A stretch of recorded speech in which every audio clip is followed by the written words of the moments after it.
Bueno, muchachos, pues lógicamente el capítulo de hoy se trata de lo que es la parte del control de la presión arterial, cómo controla el cuerpo la presión arterial, pero este capítulo se enfoca en los cambios a corto plazo, o sea, en segundos o en minutos, e incluso en algunas horas. Lo que ya la parte de control a largo plazo, eso no está acá, está en el capítulo que sigue, que trata un poquito sobre la parte renal. Entonces, para que tengan presente que lo que vamos a tratar ahorita, todo lo que vamos a tratar ahorita es a corto plazo. Entonces, tenemos una paciente de 26 años, femenino. ¿Por qué elegí femenino en este caso? Porque casi siempre en la consulta es lo más frecuente, pero no quiere decir que el hombre no se presente. Pero casi siempre el prototipo es que le llega una mujer joven a la consulta que refiere síntomas muy similares a los que vamos a pasar, a los que vamos a ver acá, pero este fue un ingreso por urgencias. Si ustedes se dan cuenta, esto no fue en la atención primaria, sino fue un ingreso por urgencias. La paciente es traída por su pareja tras presentar un episodio de desmayo con pérdida de conciencia. La acompañante refiere convulsiones tónico-clónicas. Ya están familiarizados con eso, ¿cierto? Con la parte de convulsiones tónico-clónicas. O sea, las convulsiones, hay muchas formas de dividir las convulsiones, pero una de ellas es, digamos, si es tónica, si es clónica o si es tónico-clónica. Entonces, si es tónica, el paciente simplemente aumenta la tonicidad. Si es clónica, hay unas sacudidas. Y generalmente si es tónico-clónica es una mezcla de ambas. Entonces hay un aumento de la tonicidad, pero al mismo tiempo hay unas sacudidas en clonus. Y el acompañante, que es el que refiere la mayor parte de la información, porque la paciente lógicamente estaba desmayada, él dice que ese episodio convulsivo fue de escasa duración, ¿sí? Unos segundos, de pronto máximo un minuto, y luego espontáneamente la convulsión pasó y el episodio de pérdida de conciencia también duró un par de minutos y la paciente recobró el estado de normalidad. Acuérdense, más adelante cuando ya estén en clínicas van a conocer la definición de síncope, que el síncope es un desmayo en donde hay una recuperación completa después del estado de conciencia y de las funcionalidades. Por ejemplo, si Isabel ahorita se desmaya, pierde completamente su estado de conciencia, su estado de alerta, pero ella dura 30 segundos en el suelo, la levantamos, se sienta, toma agua, listo, se para y ya comienza a hablar nuevamente y dice, no, yo no desayuné, y ya, y continúa su vida normal. Eso es una definición de un síncope. Si ya el paciente se desmaya, ya el paciente queda unas horas que no habla, que tiene síntomas motores o sensitivos, ya eso es algo más. Pero el síncope, la definición es eso. Entonces, la paciente relata que ella se encontraba acostada, estaba chateando en su celular y de repente sintió necesidad de ir al baño, por lo que se levantó rápidamente de la cama y se puso de pie. Al inicio, cuando ella hace eso, presenta un leve mareo, sigue caminando hacia donde está el baño, visión borrosa, se oscurece el campo visual, se va oscureciendo hasta que ella ya no recuerda nada. Cuando se despierta, pues la está recogiendo su pareja ahí del suelo. Y la pareja cuando llega, pues la encuentra en el suelo y convulsionando. Lógicamente, cuando la paciente llega a urgencias, pues ya está consciente, ya está completamente alerta, consciente y todo, y está hablando. La paciente se recuperó rápidamente, recuperó el habla, recuperó la fuerza de sus extremidades. Por la caída pues, se alcanzó a golpear y lacerar la parte de la frente, el pómulo, y no presenta ningún otro hallazgo. Ella refiere que ese es el primer episodio de esta magnitud, o sea, es la primera vez que se desmaya de esa forma, pero que ya desde hace varios meses viene presentando mareos y oscurecimiento del campo visual al tener cambios posturales. O sea que ya viene desde hace rato con eso. Y esta vez fue como el episodio más fuerte que tuvo, que terminó llevándola al desmayo. Y eso es lo que encontramos en el examen físico, no hay mayor alteración. la tensión está pues, relativamente normal para una mujer joven y el electrocardiograma está normal. Entonces, muchachos, vamos a tratar de resumir el capítulo con este caso clínico, a ver si me entienden mejor. Entonces, en la parte de, ustedes leyeron ahí que la parte de las carótidas, más que todos los grandes vasos, ¿cierto?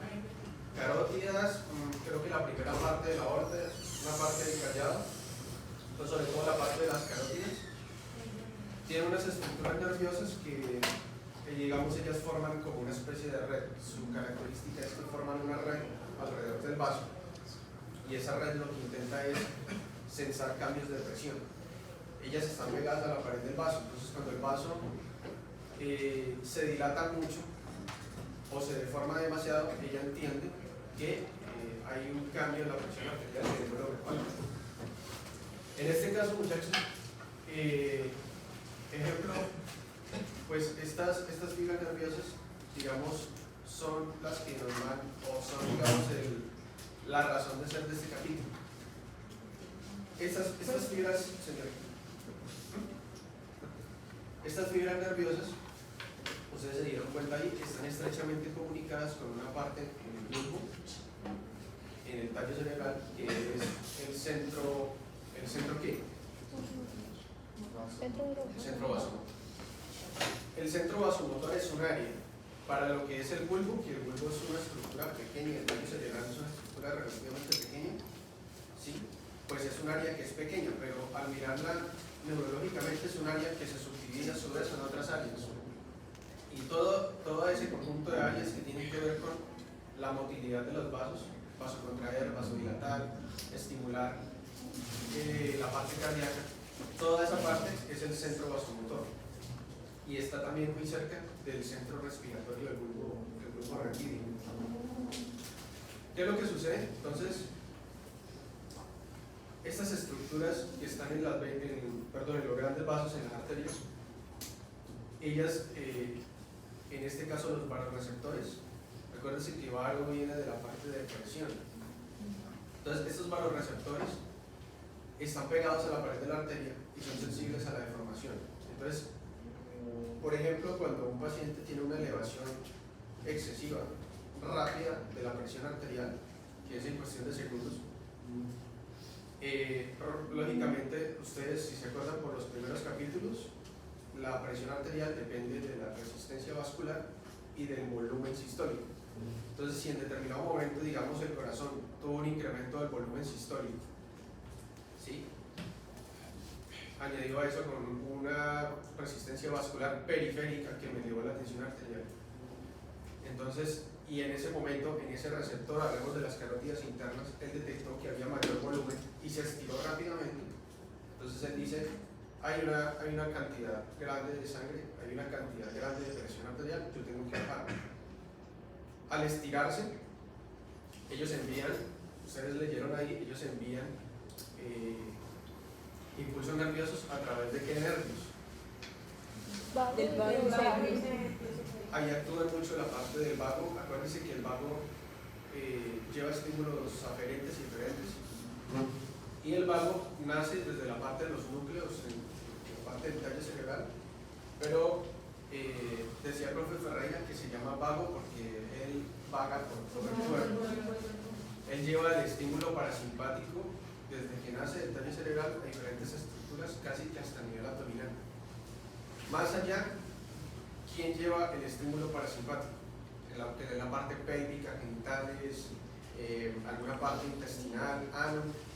¿Ustedes recuerdan? ¿Quién se encarga de la inervación parasimpática en esa zona? Porque el vago simplemente llega aquí como hasta la mitad del cuerpo, alcanza a inervar, creo que estómago, alguna parte creo que alcanza a inervar un poquito el duodeno y toda la parte torácica lógicamente, y hasta ahí llega. Hay un complejo que tiene su nombre, es por ahí por el lumbar, pero tiene su nombre y ellos son los que se encargan de la parte de inervación parasimpática. ¿Los astas laterales? No, hay una estructura, bueno, es la parte del plejo lumbar. Ustedes no sé si vieron ahí que salían unos nervios que se llamaban los erectores de Eckhart. ¿Sí se acuerdan de los erectores de Eckhart? El profe Ferreira hace énfasis en eso. La parte de la erección, no sé si, bueno, las niñas, no sé si saben, los hombres sí sabemos. Los hombres, lógicamente la erección en nosotros los hombres es un estímulo autónomo, ¿sí? O sea, es autónomo. Es autónomo. Nosotros no podemos, digamos, causar una erección a manera voluntaria, no es la manera en que hacemos, digamos, contraer un músculo. Si queremos hacerlo de manera voluntaria, teóricamente se tiene que hacer con un estímulo visual, táctil o de alguna otra forma, pero el estímulo es autónomo y es llevado por los nervios parasimpáticos. Entonces, en nosotros los hombres la erección está dada por un estímulo parasimpático. Y en las mañanas, ese estímulo parasimpático es más fuerte, por eso la mayoría de hombres en las mañanas amanecemos con erecciones. Y en la mayoría de casos son erecciones muy fuertes, incluso más fuertes que las que se dan a veces en el momento de la relación sexual. E incluso persisten algunos segundos, minutos en las primeras horas de la mañana. Entonces eso impide a los hombres la parte paraorinal, ¿sí o no? Entonces, la paraorinal es muy difícil porque la erección estrecha la uretra y pues impide. Todo eso lo estoy diciendo para que sepan que en la parte parasimpática, que se encarga de toda la parte de erecciones, la parte de la defecación, alguna parte de intestino y bueno, el resto de estímulos parasimpáticos en estas estructuras bajas es por la parte del plexo lumbar y una de las estructuras más importantes son los erectores de Eckhart. Entonces, eso es para decirles que el nervio vago no lleva el estímulo parasimpático completamente a todo el cuerpo. Él llega hasta cierta parte. Él alcanza a inervar sobre todo estructuras torácicas, más que nada el corazón. Entonces, volviendo a eso, la distensión de ese vaso envía señales que finalmente a unos nervios primarios, que el nervio de, ustedes leyeron ahí de Kelly, luego, bueno, diferentes nervios, no me interesa el tema, estamos en anatomía como tal, pero sí que esos nervios terminan llevando estímulos por medio del glosofaringeo, por medio del vago. ¿Hasta dónde? ¿Hasta dónde llegan esos impulsos que se originaron en la carótida?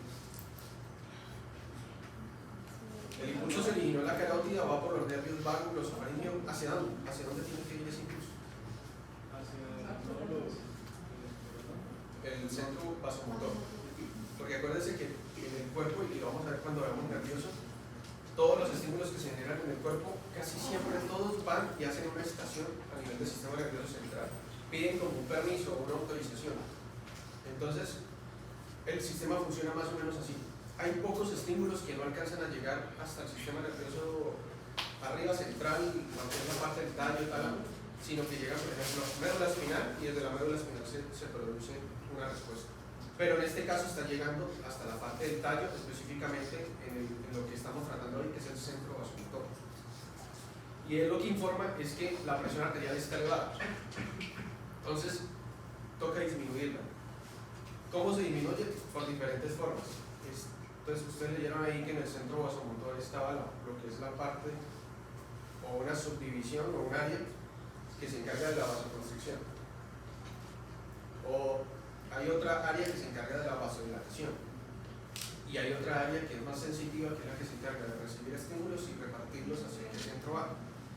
Y entre esas áreas, pues también hay áreas que se encargan lógicamente al mismo tiempo de estimular o de inhibir el corazón. Entonces, en el centro vasomotor estamos trabajando básicamente con dos estructuras, vasos sanguíneos y corazón. Y son las dos maneras en que yo voy a modificar la presión arterial. ¿Por qué? Pues por la fórmula, nuevamente a lo que nos vamos, que la presión arterial es el flujo o el volumen sistólico que representaría el flujo de sangre por la resistencia. Entonces el cuerpo por física, él sabe que yo para modificar la presión arterial solamente tengo dos variables, o el flujo de sangre, en este caso el corazón, modifico el volumen sistólico, o la resistencia vascular periférica, los vasos.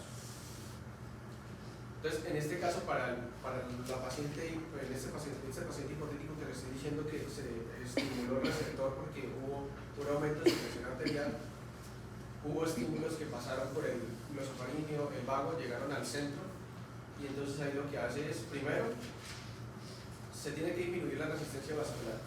¿Cómo lo hace? Con el centro inhibidor.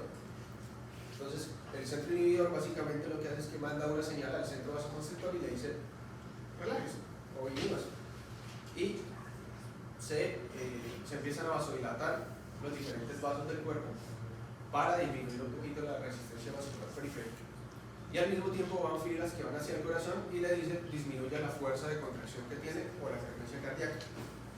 Y disminuye la frecuencia cardíaca y la fuerza de contracción para disminuir el volumen sistólico para que deje de llegar tanta sangre para que no estiren los receptores. ¿Les quedó claro el mecanismo? Así tal cual es que necesito que se lo aprendan, sin muchas minucias, sino que simplemente sepan. Se estiran los vasos sanguíneos, se estiran es porque hay un estímulo, y ese estímulo pues generalmente es un gran volumen, una gran presión, y eso genera una serie de cambios que llegan al centro vasomotor y que por lógica entiendan qué es lo que sucede. Eso es lo que me interesa.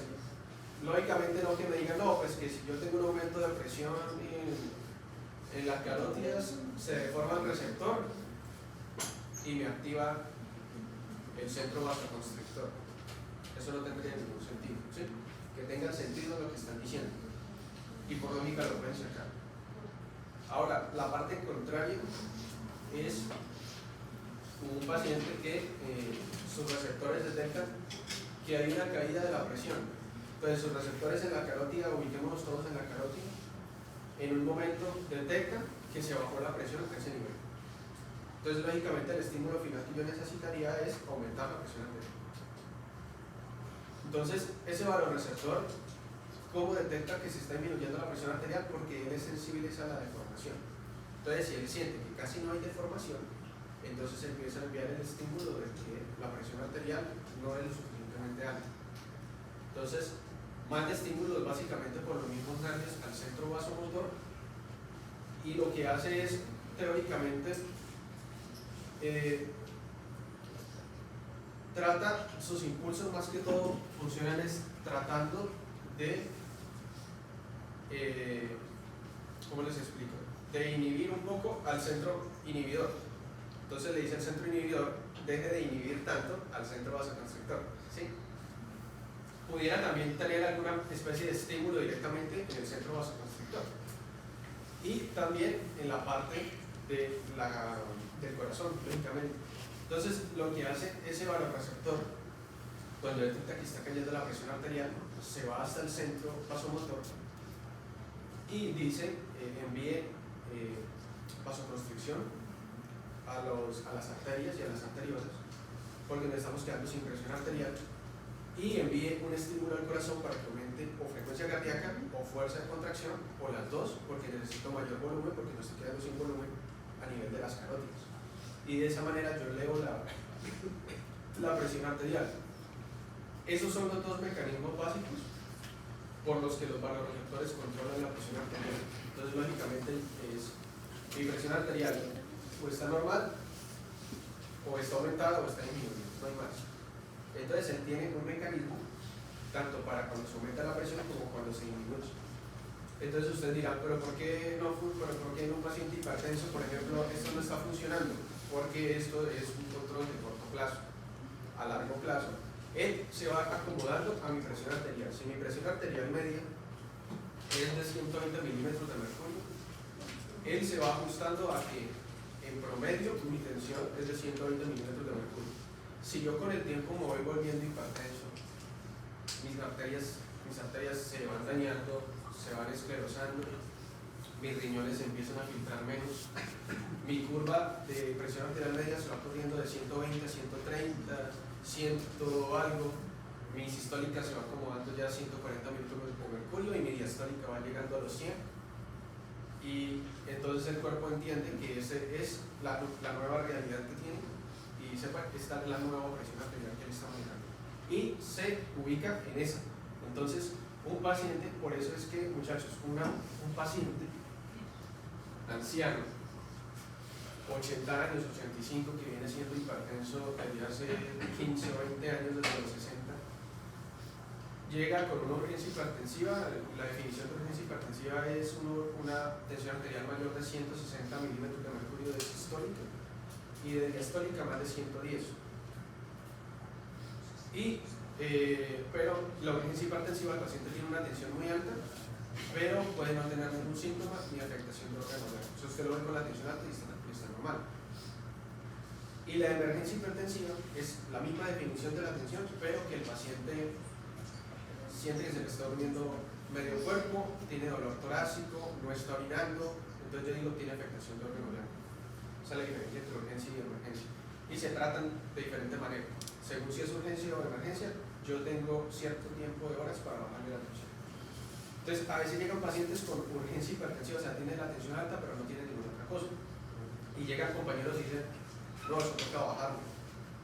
Y empiezan a meterle que la betalol intravenoso, furosemida, y le bajan la tensión. Entonces, es un paciente a veces que están con esa tensión, a veces 150, 100, 160, 110, y ellos están todos los días con esa presión, ¿sí? En algún momento puede complicarse, claro, eso toca bajarlo, pero eso toca bajarlo según las guías 24, 48, 72 horas, paulatinamente. Porque si yo la bajo de entrada, yo altero este mecanismo, ¿sí? Y yo puedo causar una hipoperfusión en el paciente, porque el paciente está acostumbrado por esa hipertensión y por esa tensión arterial a mantener un flujo de sangre sostenido. Yo le bajo muchísimo la presión y altero su perfusión y altero estas curvas, y el paciente puede entrar en infarto, puede entrar en isquemia, puede desmayarse, puede hacer un montón de cosas. Entonces, por estos mecanismos de alteración, su curva, su cuerpo, tanto los mecanismos a corto plazo como los mecanismos a largo plazo, se ajustaron a la nueva tensión arterial que el tiempo. Por eso es que ustedes, si están leyendo esto y se preguntan, ¿por qué un paciente hipertenso esto no funciona? Pues porque sencillamente el paciente hipertenso